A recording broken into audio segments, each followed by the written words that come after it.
गुरुर्ब्रह्मा गुरुर्विष्णुर् गुरुर्ब्रह्मा गुरुर्विष्णुर् गुरुर्देवो महेश्वरः गुरुर्देवो महेश्वरः गुरुसाक्षात् परब्रह्म गुरुर्साक्षात् परब्रह्म तस्मै श्री गुरवे नमः तस्मै श्री गुरवे नमः।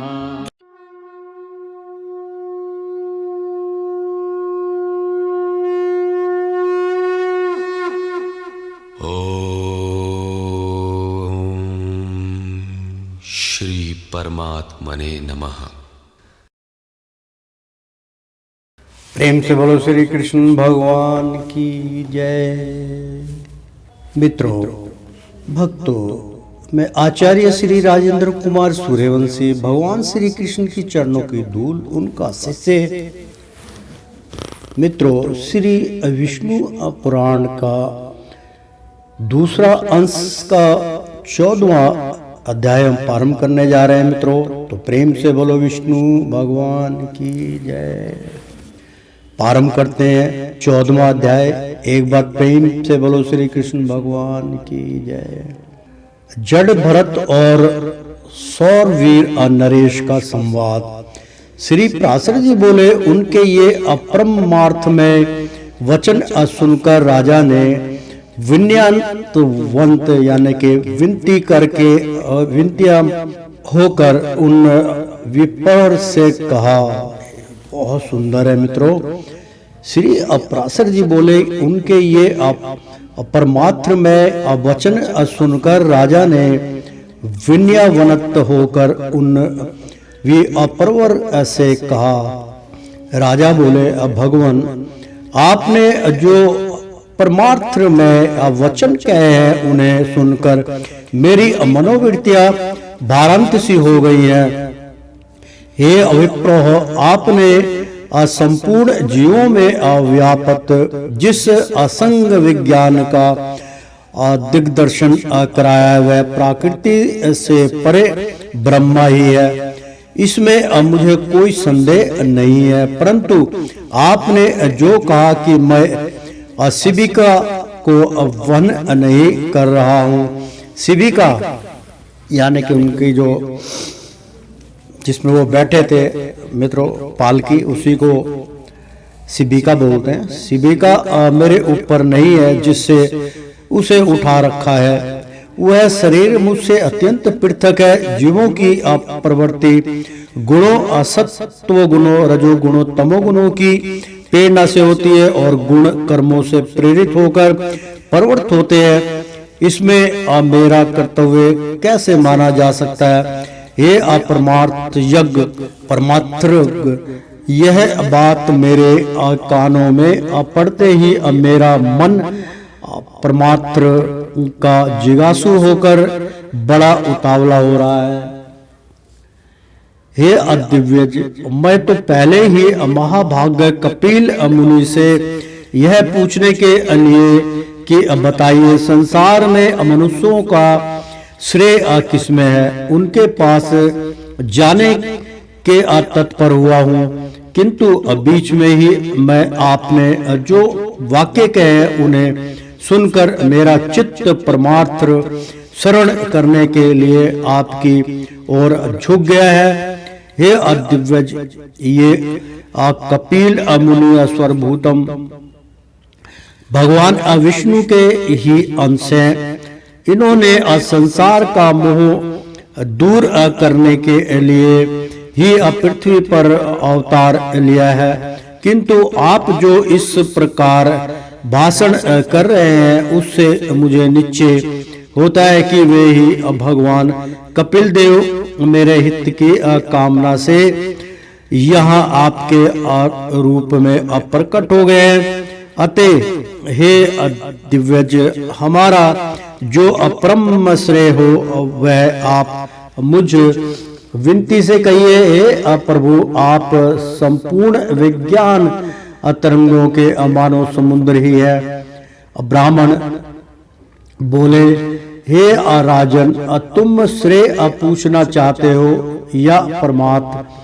क्योंकि हे भूपते, श्रेय तो सब अपार अमार्थिक ही है। हे अनपुरुष, जो पुरुष देवताओं की आराधना करके धन संपत्ति पुत्र और राज्य की इच्छा करता है, उसके लिए तो वे ही अपरम श्रेय है, जिसका फल स्वर्गलोक की प्राप्ति है। वह यज्ञात्मक कर्म भी आश्रय है, किंतु प्रधान श्रेय तो उसके फल की इच्छा ना करने में ही है। अतः हे राजन, योग युक्त पुरुषों को प्रकृति आदि से अतीत उस आत्मा का ही ध्यान करना चाहिए, क्योंकि उस परमात्मा का संयोग रूप श्रेय ही अवास्तविक श्रेय है। इस प्रकार श्रेय तो सैकड़ों हजारों प्रकार के अनेकों हैं, किंतु ये सब परमात्र नहीं है।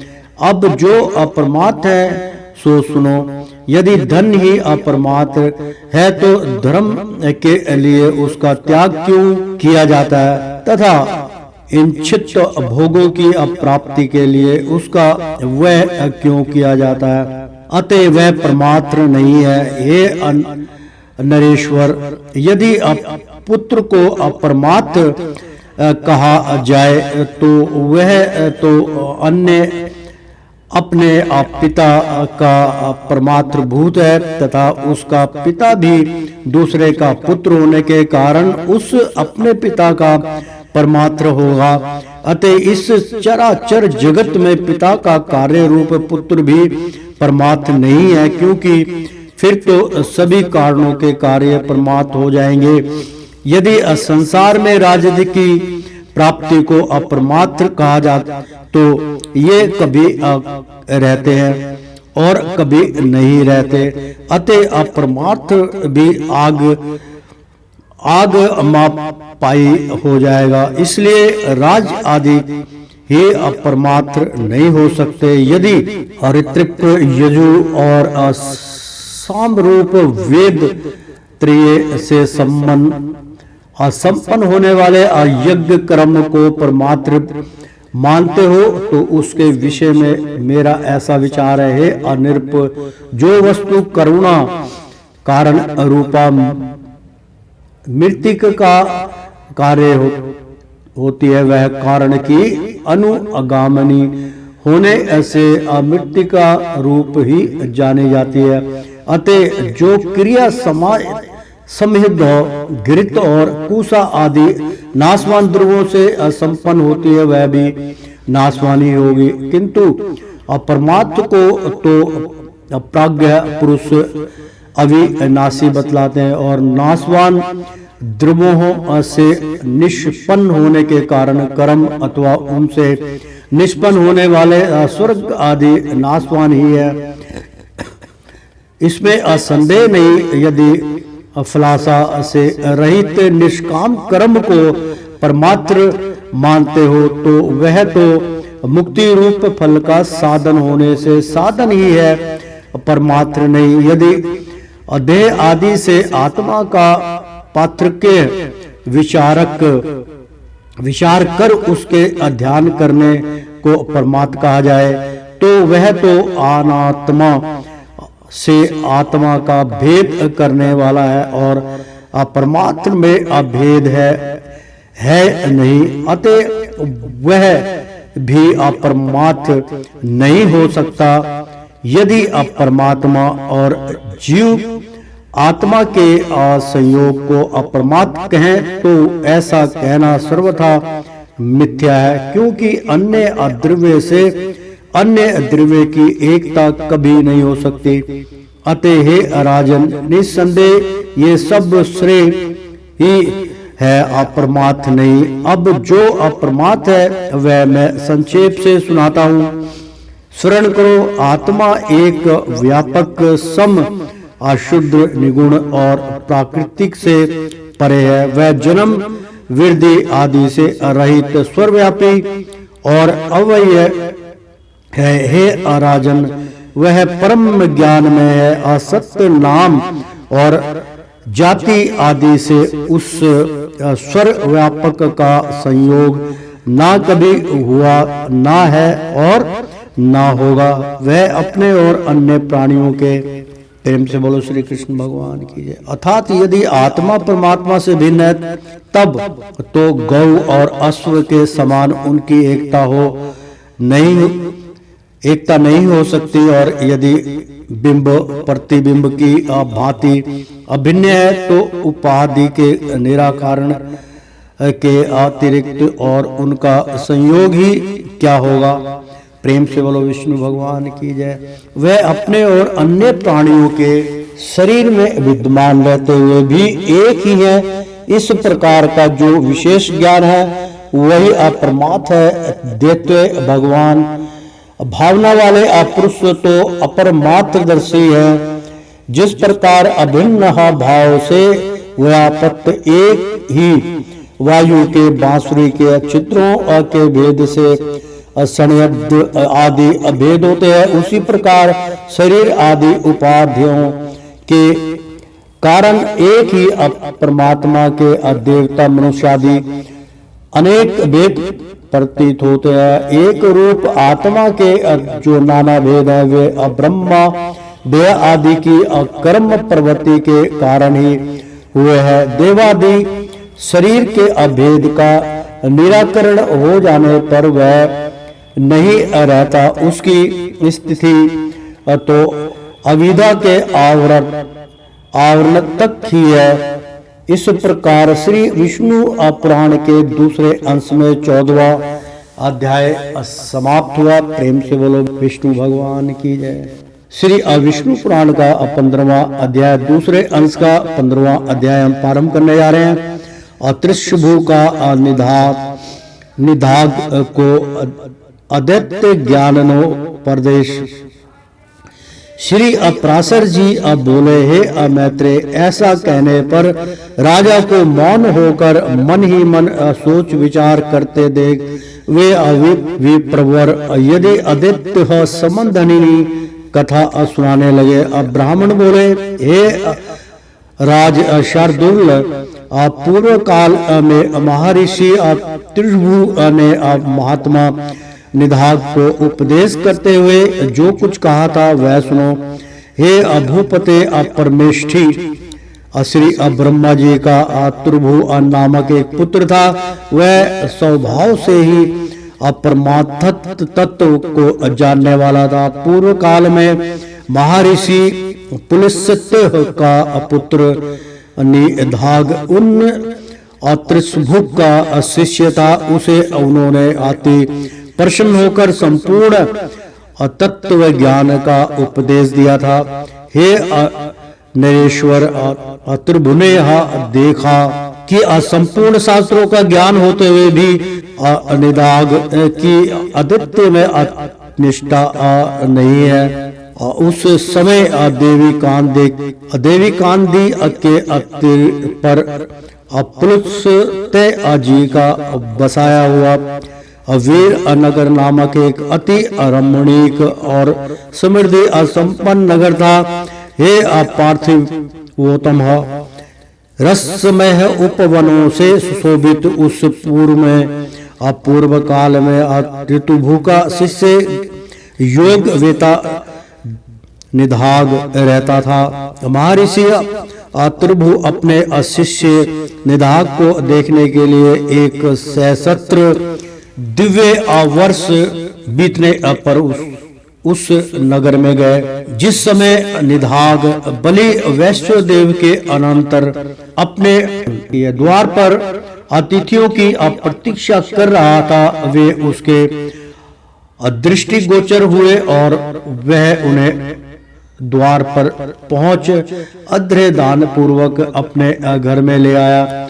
उस दिव्य श्रेष्ठ ने उनके हाथ और पैर धुलाए और फिर आसन पर बैठाकर आदर पूर्वक कहा, भोजन कीजिए।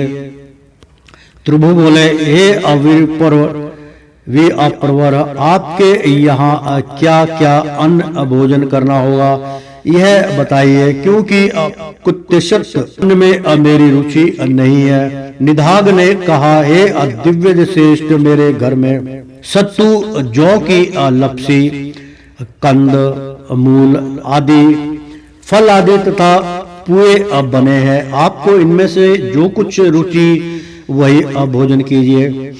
त्रिभु बोले, हे दिव्य, ये तो सभी कुत्सित अन्न है, मुझे तो तुम हलवा, खीर तथा मट्ठा और खांड से बने स्वादिष्ट भोजन कराओ। तब निधाग ने अपनी स्त्री से कहा, हे ग्रह देवी, हमारे घर में जो अच्छी से अच्छी वस्तु हो उसी से इनके लिए अति स्वादिष्ट भोजन बनाओ। ब्राह्मण जड भारत ने कहा, उसके ऐसा कहने पर उसकी पत्नी ने अपने पति की आज्ञा से उन विपर्वों के लिए अति स्वादिष्ट अन्न तैयार किया। हे राजन, त्रिभु के यथे अच्छ भोजन कर चुकने पर निधाग ने अति विनीत होकर उस महामुनि से कहा। निधाग बोले, हे दिव्य, कहिए, भोजन करके आपका चित्त स्वस्थ हुआ या ना? आप पूर्णतः तृप्त और संतुष्ट हो गए ना? हे विपर, कहिए, आप कहाँ रहने वाले हैं, कहाँ जाने की तैयारी में है और कहाँ से पधारे हैं? त्रिभु बोले, हे ब्राह्मण, जिसको क्षुब्धता लगती है उसी की अतृप्त भी हुआ करती है, मुझको तो कभी क्षुधा की नहीं लगी, फिर तृप्त के विषय में तुम क्या पूछते हो? जठराग्नि के द्वारा प्राप्त पार्थिव और ठोस धातुओं के क्षीण हो जाने से मनुष्य को क्षुब्धता की प्रतीत होती है और जल के क्षीण होने से तृष्णा का अनुभव होता है। हे दिव्य जी, ये क्षुब्धता और तृष्णा दो देह के ही धर्म है, मेरे नहीं। अतः कभी क्षुब्ध न होने के कारण मैं तो सर्वदा अतृप्त हूँ। स्वस्थता और तुष्ट भी मन ही में होते हैं, अतः ये मन ही के अधर्म है। पुरुष आत्मा से इनका कोई संबंध नहीं है। इसलिए हे अदिव्यज, ये जिसके धर्म है उसी से इनके विषय में पूछो। और पूछा कि आप कहाँ रहने वाले हैं, कहाँ जा रहे हैं तथा कहाँ से आए हैं। सो इन तीनों के विषय में मेरा मत सुनो। आत्मा स्वर्गगत है, क्योंकि यह आकाश के समान व्यापक है। अतः कहाँ से आए हो, कहाँ रहते हो और कहाँ जाओगे, यह कथन भी कैसे सार्थक हो सकता है? मैं तो ना कहीं जाता हूँ, ना आता हूँ और ना किसी एक स्थान पर रहता हूँ। तू मैं और अन्य पुरुष भी देह आदि के कारण जैसे पृथक पृथक दिखाई देते हैं, वास्तव में वैसे नहीं है। वस्तुत तू नहीं है, अन्य अन्य नहीं है और मैं नहीं हूँ। वास्तव में मधुर है, फिर मधुर है भी नहीं। देखो, मैंने तुमसे जो अमधुर अन्न की याचना की थी, उससे भी मैं यही देखना चाहता था कि तुम क्या कहते हो। हे दिव्य श्रेष्ठ, भोजन करने वाले के लिए स्वादु और अस्वादु भी क्या है? क्योंकि अस्वादिष्ट पदार्थ ही जब समानांतर से अस्वादु हो जाता है तो वही उद्रेकजनक होता और होने लगता है। इसी प्रकार कभी अरुचिकर पदार्थ रुचिकर हो जाता है और रुचिकर पदार्थों से मनुष्य को उद्रेक हो जाता है। ऐसा अन्न भला कौन सा है जो आदि, मध्य और अंत तीनों काल में अरुचिकर ही हो? जिस प्रकार मिट्टी का घर मिट्टी से लीपने पोतने से दृढ़ हो जाता है, उसी प्रकार यह पार्थिव देह पार्थिविक अन्न के परमाणुओं से पुष्ट हो जाता है। जो गेहूं, मूंग, घृत, तेल, दूध, दही, गुड़ और फल आदि सभी पदार्थ पार्थिव परमाणु ही तो हैं। इसमें से किसी को स्वादु कहे और किसी को अस्वादु कहे। अतः ऐसा जानकर तुम्हें इस स्वादु अस्वादु का विचार करने वाले चित्त को समदर्शी मानना चाहिए, क्योंकि मोक्ष का एकमात्र उपाय समता ही है। ब्राह्मण बोले, हे राजन, उनके ऐसे परमात्म में वचन सुनकर महाभाग निधाग ने उन्हें अप्रमाण करके कहा, प्रभु आप प्रसन्न होइए, कृपया बतलाइए मेरे कल्याण की कामना से आए हुए आप कौन हैं? हे दिव्यज, आपके इन वचनों को सुनकर मेरा संपूर्ण मोह नष्ट हो गया।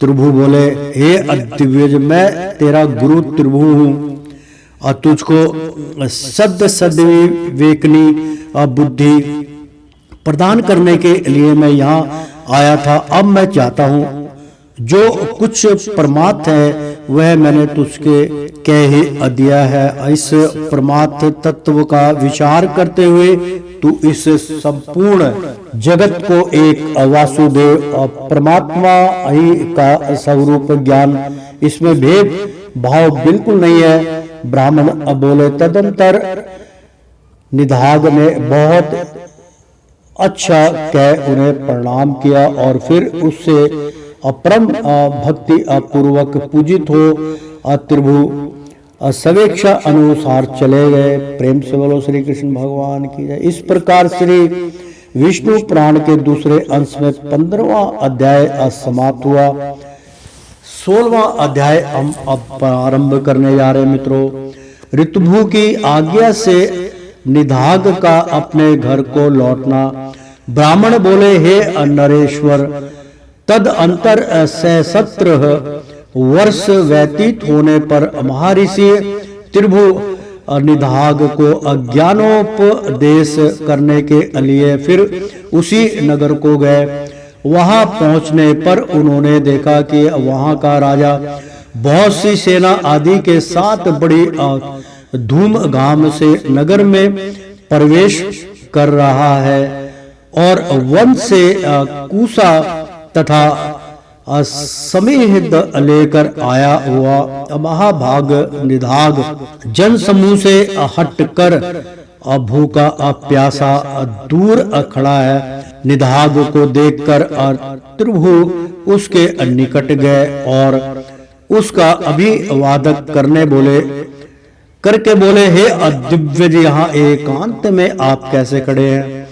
निधाग बोले, हे विप्रवर, आज इसी अति रमणीक नगर में राजा जाना चाहता है और सो मार्ग में बड़ी भीड़ हो रही है, इसलिए मैं यहाँ खड़ा हूँ। त्रिभु बोले, हे दिव्य श्रेष्ठ, मालूम होता है आप यहाँ की सब बातें जानते हैं, अतः कहिए इनमें राजा कौन है और अन्य पुरुष कौन है? निधाग बोले, यह जो पर्वत के समान ऊंचे मत गजराज पर चढ़ा हुआ है वही राजा है तथा दूसरे लोग परिजन है। त्रिभु बोले, अपने राजा और गज दोनों एक साथ ही दिखाई, किंतु इन दोनों के पृथक पृथक विशेष चिन्ह अथवा लक्षण नहीं बतलाए। अतः हे महाभाग, इन दोनों में क्या क्या विशेषताएं हैं यह बतलाइए। मैं यह जानना चाहता हूं कि इनमें कौन राजा और कौन गज है। निधाग बोले, इनमें तो नीचे है वह गजराज है, यानी कि हाथी है, और उसके ऊपर राजा है। हे दिव्यज, इन दोनों का वाहक संबंध है, इस बात को कौन नहीं जानता? त्रिभु बोले, ठीक है, किंतु वे हे ब्राह्मण, मुझे इस प्रकार समझाइए जिससे मैं यह जान सकूं कि नीचे इस शब्द का वाक्य क्या है और ऊपर किसे कहते हैं। ब्राह्मण ने कहा। त्रिभु के ऐसे कहने पर निधाग ने अकस्मात उनके ऊपर चढ़कर कहा, सुनिए, आपने जो पूछा है वह बतलाना। वह बतलाता हूँ। इस समय राजा की भांति मैं तो ऊपर हूँ और गज की भांति आप नीचे हैं। हे ब्राह्मण, आपको समझाने के लिए ही मैंने यह दृष्टांत दिखलाया है। त्रिभु बोले, हे दिव्य श्रेष्ठ, यदि आप राजा के समान हैं और मैं गज के समान हूँ तो यह बतलाइए कि आप कौन हैं और मैं कौन हूँ। ब्राह्मण ने कहा, त्रिभु के ऐसा कहने पर निदाघ ने तुरंत ही उनके दोनों चरण पकड़ लिए और कहा, नीचे ही आप आचार्य चरण महर्षि त्रिभु हैं। हमारे आचार्य जी के समान अद्वितीय है, संस्कार युक्त चित्त और किसी का नहीं है। अतः मेरा विचार है कि आप हमारे गुरु जी की आकार उपस्थिति हुए हैं। त्रिभु बोले, हे निदाघ, पहले तुमने सेवा शुश्रूषा करके मेरा बहुत आदर किया था। अतः तुम्हारे स्नेह वश मैं त्रिभु नामक तुम्हारा गुरु ही तुमको उपदेश देने के लिए आया हूँ। हे महामते, समस्त पदार्थों में अद्वितीय आत्म बुद्धि रखना यही परमात्मा का सार है, जो मैंने तुमसे संक्षेप में उपदेश कर दिया। ब्राह्मण बोले, निदाघ, निदाघ से ऐसा कह अपरम में विद्वान गुरुवर भगवान त्रिभु चले गए और उनके उपदेश से निदाघ भी अद्वितीय चिंतन में तत्पर हो गया और समस्त प्राणियों को अपने से अभिन्न देखने लगा। हे धर्मयज्ञ के पृथ्वीपते, जिस प्रकार उस ब्राह्मण प्रयाण ब्रह्मा ने परम मोक्ष पद प्राप्त किया, उसी प्रकार तू भी आत्मा शत्रु और मित्र आदि के असम्मान भाव रखकर अपने को स्वर्गगत जानता हुआ मुक्ति लाभ कर, जिस प्रकार एक ही आकाश सवेत नील आदि भेदों वाला दिखाई देता है, उसी प्रकार भ्रांत दृष्टियों को एक ही आत्मा पृथक पृथक दिखता है।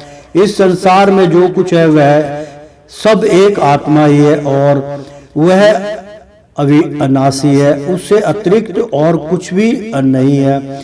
मैं तू और ये सब आत्म स्वरूप ही है। अतः अभेद ज्ञान रूप मोह को छोड़ दे। श्री अपराशर जी बोले, उनके ऐसा कहने पर 100 वीर राज ने परमार्थ दृष्टि का आश्रय लेकर भेद बुद्धि को छोड़ दिया और वे जाति सम्रण ब्राह्मण क्षेत्र अश्रेष्ठ भी बोध युक्त होने से उसी जन्म में मुक्त हो गए।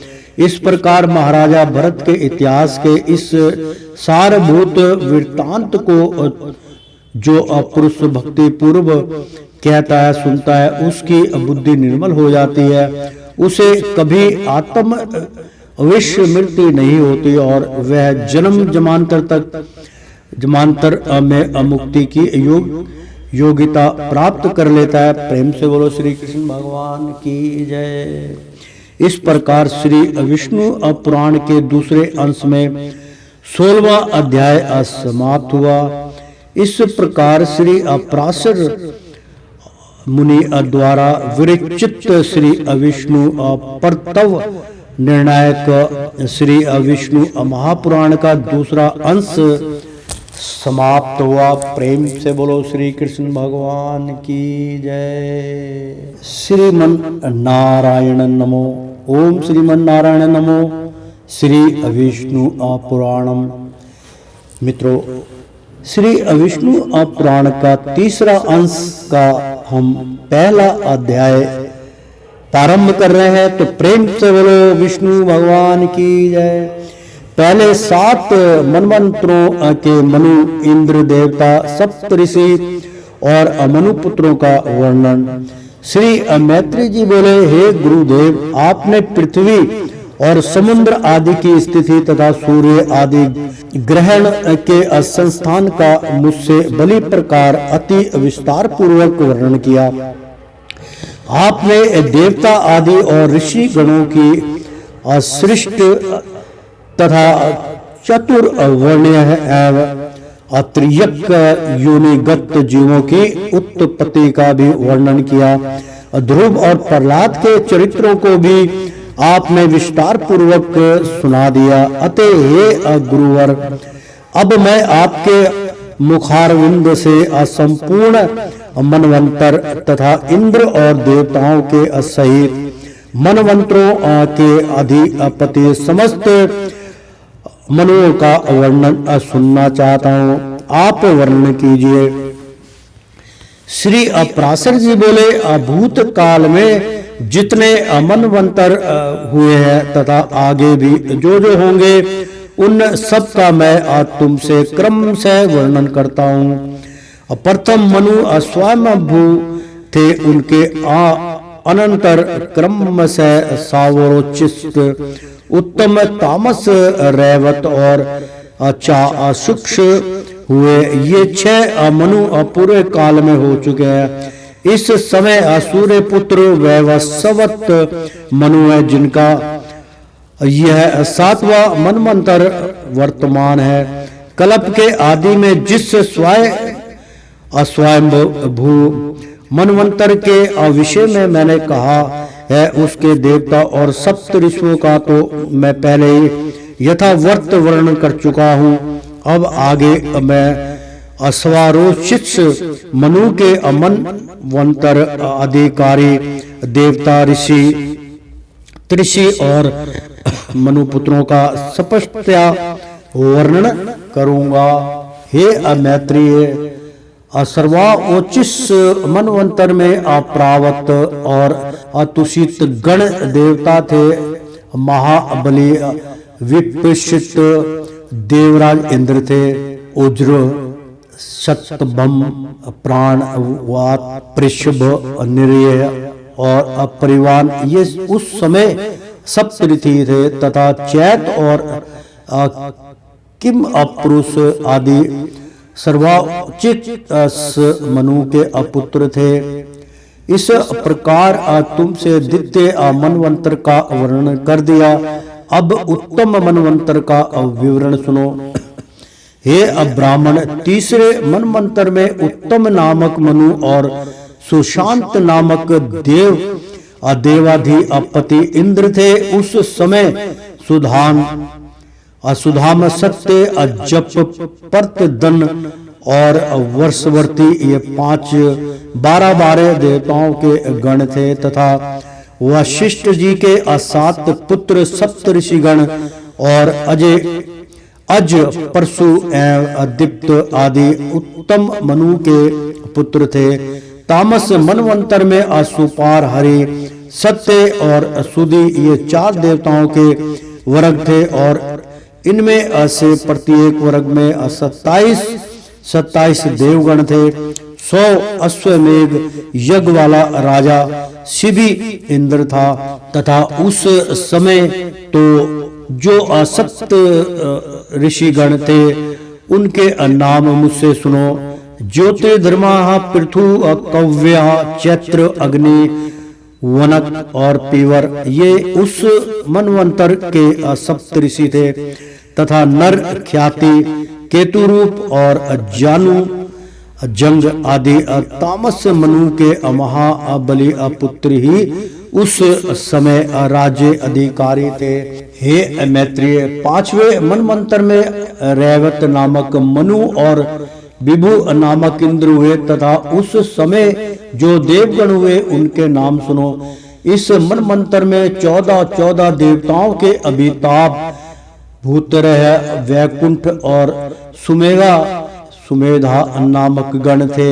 हे अत्रिवर, इस रैवत मनवंतर में हिरणा, रोमा, वेद श्री, उद्र भाऊ, वेद भाऊ, सुधामा, पर्जन्य और महामुनि, ये 7 सप्त ऋषि गण थे। हे मुनिषत्तम, उस समय रेवत मनु के महावीरशाली पुत्र बल बंधु, संभाव्य और सत्यक आदि राजा थे।